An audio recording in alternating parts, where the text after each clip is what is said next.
Welcome to LearningMole. Today we're going to look at a really fun little activity which is great for practicing those CVC words, phonics, tricky words and those fine motor skills as well. And it doesn't take a lot of resources. This is a really fun little practical activity to explore words.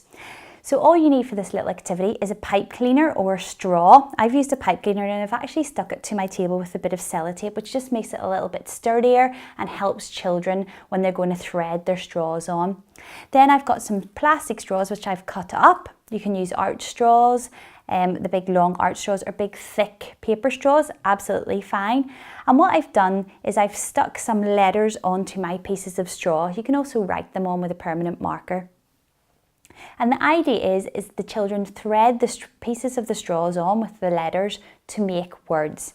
Now, if this is the first time that you're doing this activity with your child, I would actually set out just a couple of letters that they are able to make some words with, because they don't want to be bombarded with loads and loads of letters. So I've purposely actually set out the letters that make the words mum, dog and dad, and so that they can actually really think about that.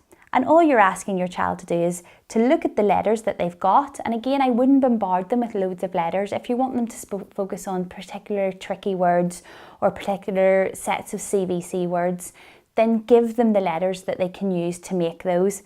And then you're all asking your child to look at the letters and see if they could make a word. So I'm going to say, okay, you might want to try and make a word. Or if you think that your child needs a little bit more help, you might say, there are your letters. Could you make the word mum?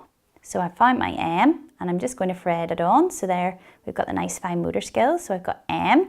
Then you might be talking about what's that middle sound? What sound comes in the middle of mum? And it's great for sounding out as well. And then you've got your U. And then your final sound. What is your final sound? And then you've got another M. And then they make the word mum. I love this little activity because you can change the final sounds to make different words. You can change the initial sounds to make different words. You can mix up that vowel in the middle and really look at the different combinations. And it's actually a really nice visual activity as well for the children to see the words coming together. You might even use it as a phonics activity. So I might say, okay, can you make me the word dog? And you're actually asking the child to sound out as they're creating their little words. So they might say d, d, d, d. Right, what comes next? Oh, d, oh, oh. And then they've got their final sound, which is their G. And then you're asking them to sound it out. D, oh, g, d, oh, g, dog. And then they've got their little lovely word on there. So just a really fun activity. Great for CVC. Great for tricky words, great for phonics, and also has that lovely little sensory fine motor element as well.